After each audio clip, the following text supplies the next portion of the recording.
chuma cha Mjerumani kimoja Tanzania, moja kati ya watu ambao nimeenjoy sana kuona nusu fainali ya mashindano ya CRDB Federation, kwa sababu nusu fainali hii kwangu imeheshimisha mashindano husika. Imekuwa nusu fainali ambayo haina masharti kwamba fulani acheze ili asiharibu shughuli. Hapana. Young Africans tangu mwaka 2021 kufika fainali kufungwa pale Kigoma, lakini 21-22 mpaka 24-25 kuweza kufika fainali sio jambo jepesi. Kwa hiyo naipongeza Azam FC katika kile ambacho wamekionyesha kwa siku ya leo. Wao nidhamu ya kucheza na kutumia makosa ya Young Africans ndio ambayo imesababisha Azam kuweza kuenda katika hatua ya fainali na kwenda kukutana na mnyama Simba. Kwa hiyo hii imekuwa ni nusu fainali bora kabisa. Kwangu mimi nusu fainali kati ya Azam na Young Africans ni bora kuliko fainali ya kombe la shirikisho. Wao imekuwa ni fainali bora sana kwa sababu magoli yote matano ni ya kichwa yanakwenda nyavuni. Ni moja kati ya kitu ambacho kimeweka rekodi kubwa kabisa. Hii imekuwa ni nusu fainali, sio kibudu, nusu fainali ya upambanaji, nusu fainali sio ya uwanja kuinama mazima. Watu wamepiga mpira, watu wamecheza kandanda bwana. Hii nusu fainali sio ya maelekezo fulani ili aende kule. Hapana. Imekuwa ni nusu fainali ambayo haina maigizo ndani yake.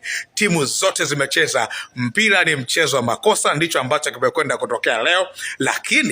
Lakini wow, naipongeza Azam FC, lakini Young Africans pia haijafanya vibaya sana. Huu ndio mpira sasa. Huu ndio mpira. Yes, kwa hiki ambacho kimetokea, one mistake, one goal, ndicho ambacho kimekwenda kutokea. Lakini nusu fainali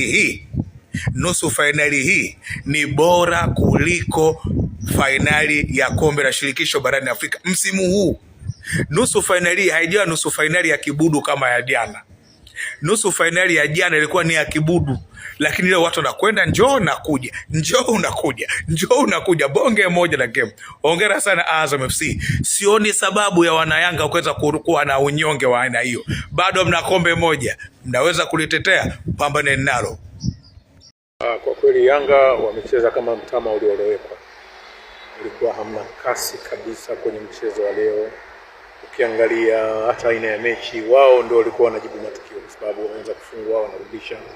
Lakini ukiangalia kasi pia ya kutafuta matokeo baada ya Azam kucheza pungufu, ni ile morali, ni kule kujitoa, ni ile kasi. Lakini ukiangalia, pongezi kwa Azam, walikuwa na nidhamu sana kwenye matokeo, wamecheza pungufu, lakini walikuwa na shabaha sana kwenye usimamo wa matokeo yao.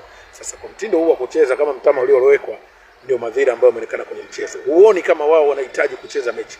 Na ukitazama haikuwa mechi ya hadhi ya nusu fainali ya timu ambayo ni kama bingwa mtetezi. Yaani wao ndio kama walikuwa wanajitetea, lakini Yanga hawajacheza kama bingwa mtetezi. Wamecheza kama mtama uliolowekwa. Umepunguza sana chini, wako chini, low key. Lakini ukiangalia kasi, angalia kujitoa kwa Azam, namna wanavyopambana, na wao hawakutumia nafasi ya kuonesha kweli wao wanahitaji matokeo. Bado wamefungwa, wanacheza kiasi sana.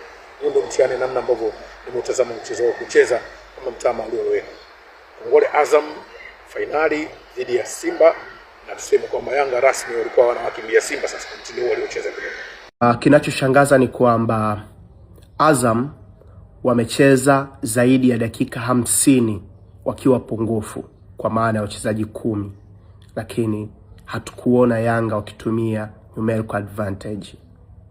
Ukitaka kujua Yanga wana mapungufu kiasi gani, Azam wamecheza zaidi ya dakika 50 kiwanjani wakiwa 10, lakini hatukuona numerical advantage, kwa maana lile pengo la mchezaji mmoja ambaye amepata kadi nyekundu, Yoro Diaby. Utajua mapungufu aliyokuwa nayo Yanga. Bado kuna kazi kubwa sana inahitajika kufanyika.